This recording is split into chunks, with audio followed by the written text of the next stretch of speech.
What's up and welcome to another episode of Football Everyday, coming to you live and direct from the Stars Studio V here at the One Utama Shopping Centre in PJ. I'm Nelsen, and joining me today, your regular Football Everyday crew, Mr. Shebby, Singh. Thanks for joining us once again. Good to see you. Pleasure, and thank you. Zach's not with us today because he's actually on the way to the Emirates Stadium as we speak.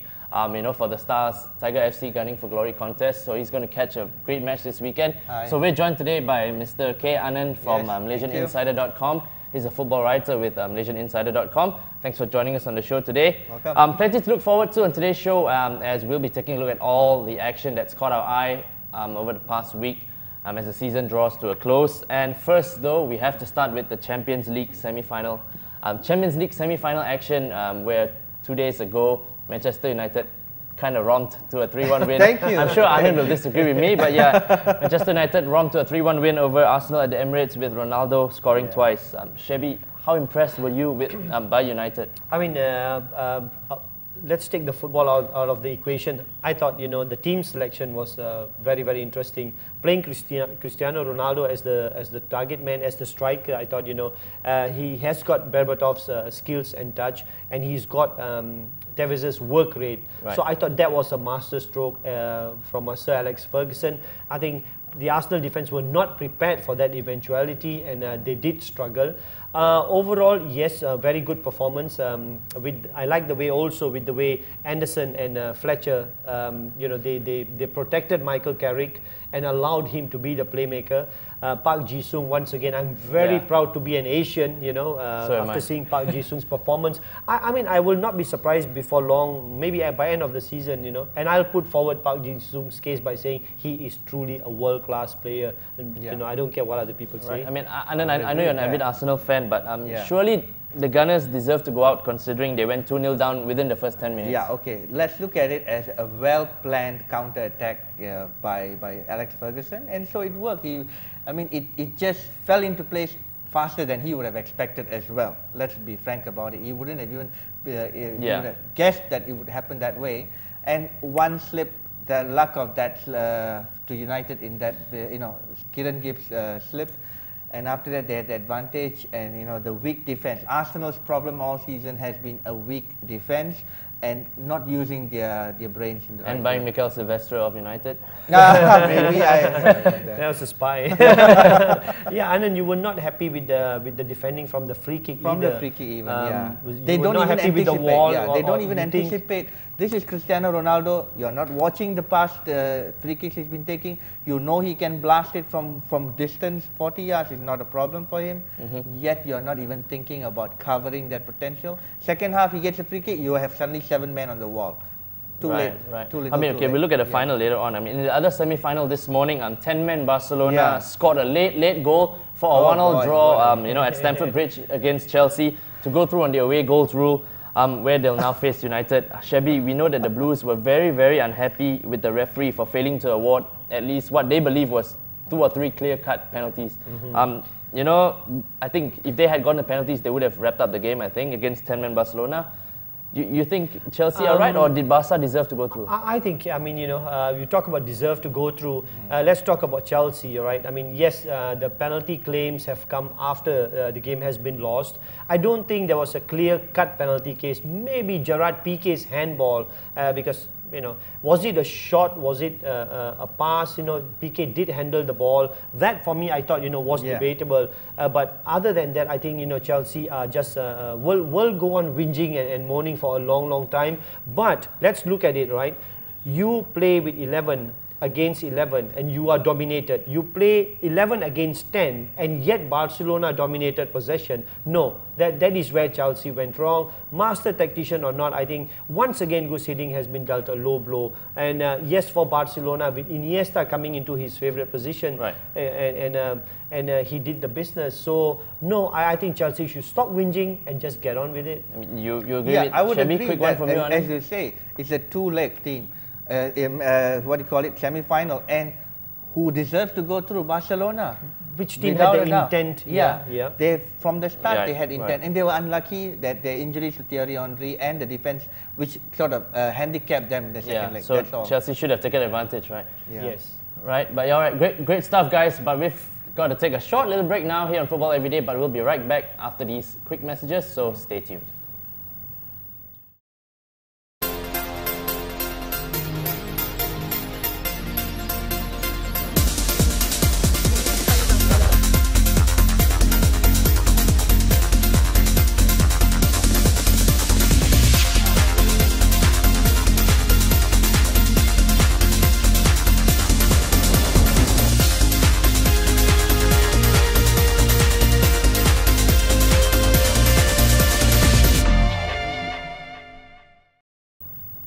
Welcome back to Football Everyday here in the second segment of the show, and I'm still with Shebby and Anand.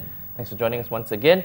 Just before the break, we were talking about the Champions League actually, and just before we move on to another topic, right, I got to ask you, Shebby, can United now go all the way and become the first team to successfully defend the Champions League, you think? I think there's every possibility. I mean, we look at Sir Alex Ferguson, and he keeps, changing the statistics. He keeps setting records, he keeps doing, and if there's one man, who can do that, it's Sir Alex Ferguson. So there's every possibility that could happen. I mean, two great footballing teams, and I think finally coming into the Champions League final on the 27th in Rome, football is the winner.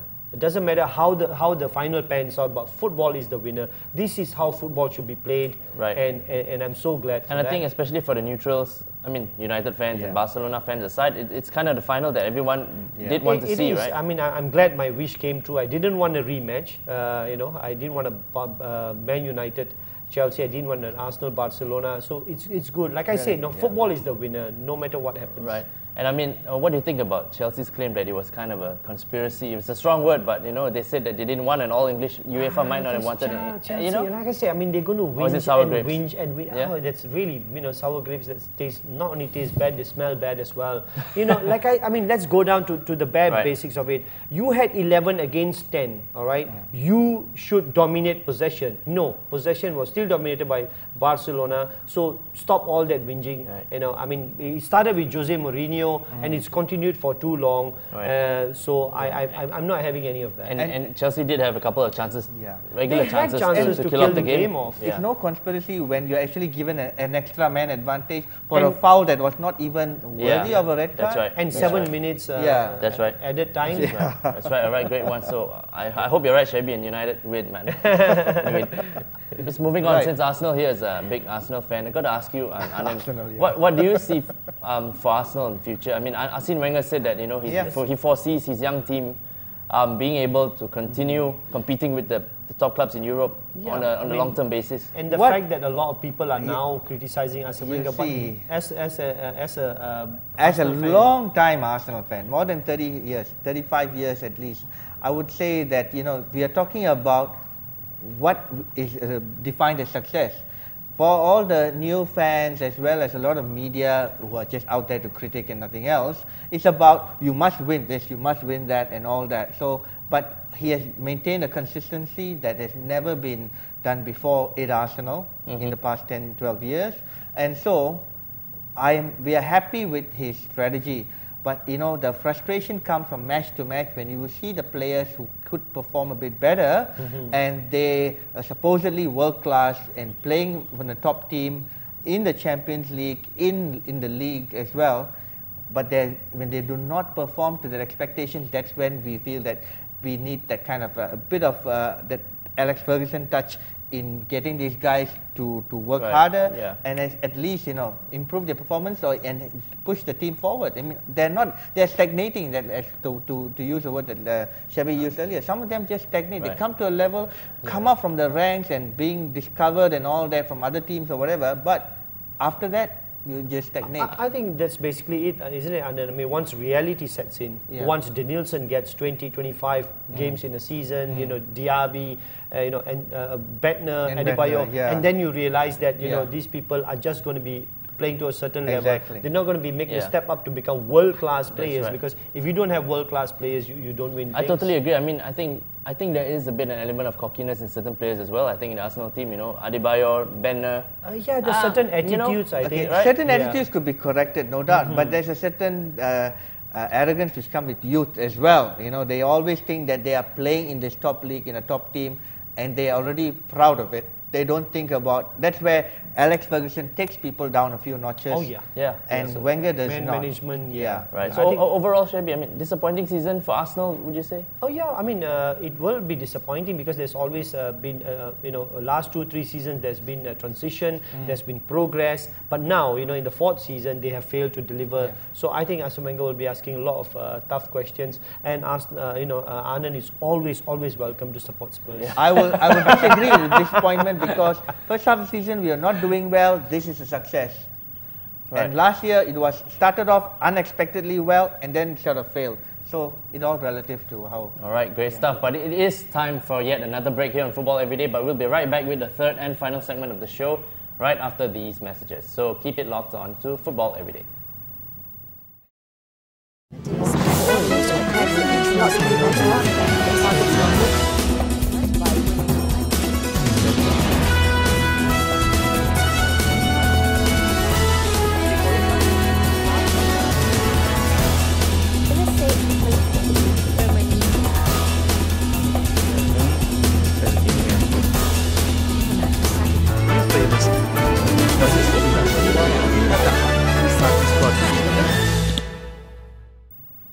And you're back again with us here on Football Everyday for the third and final segment of today's show. Moving back into the football chat, where we now focus our attention to the weekend's BPL fixtures. In terms of the title race, Shebby, Liverpool travelled to West Ham very quickly. At this stage, surely nothing less than a win would do for the Reds. Yeah, and they will get the win. I think there's no reason to believe not. Yes, Zola will try to play defensive football, but if he does that, if he allows Liverpool a lot of possession, he'll be asking for trouble. And for Liverpool, I mean, this is ideal preparation. You know, you don't have midweek matches. You prepare your team well. You know, players are fresh come the weekend. So for me, yes, Liverpool will put the pressure on Manchester United, who play later. All right. Okay, moving on to the big one, I think, this weekend, the mouth-watering Manchester derby at Old Trafford.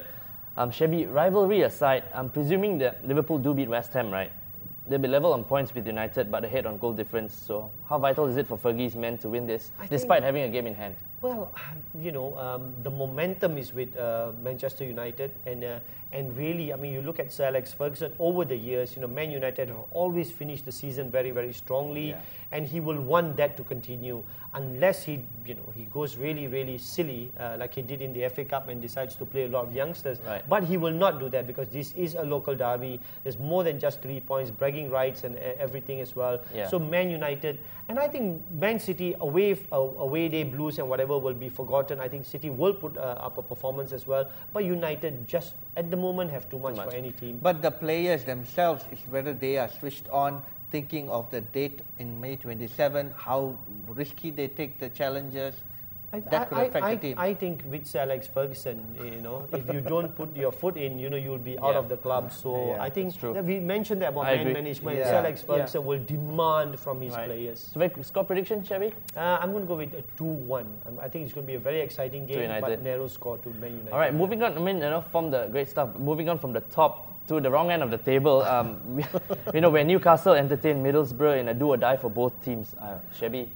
It's so difficult because, you know, two teams who have been you know, playing very, very poorly the whole season are now expected to raise their game, you know, enough, you know, to want to win 3 points. There's just too many similarities, you know, blunt attacks, dodgy defending, creative less midfields.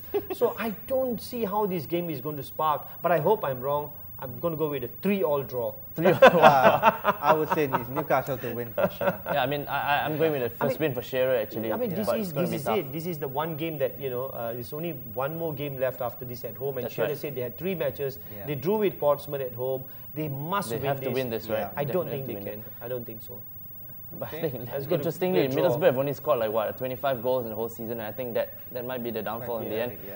Okay, great stuff. But we got to move on to that big London derby, which Anand is eagerly waiting for. You know, Arsenal entertained Chelsea at the Emirates. Yeah, and I think Zach, the battle between third and fourth. The two guys or one guy, people who won. Spot Zach in the crowd. Definitely, they will enjoy a thriller, and I think Chelsea are totally down the dumps, and they're nothing to play for. They are out of the league title. They've only got the FA Cup to hope for now, and honestly, Arsenal will pick up. Arsenal have the young players as well as Arshavin to boost them and get at least a few goals, and we will win. And speaking of down the dumps, this just came in. Apparently, Roman Abramovich lost a yard in a poker game over the weekend.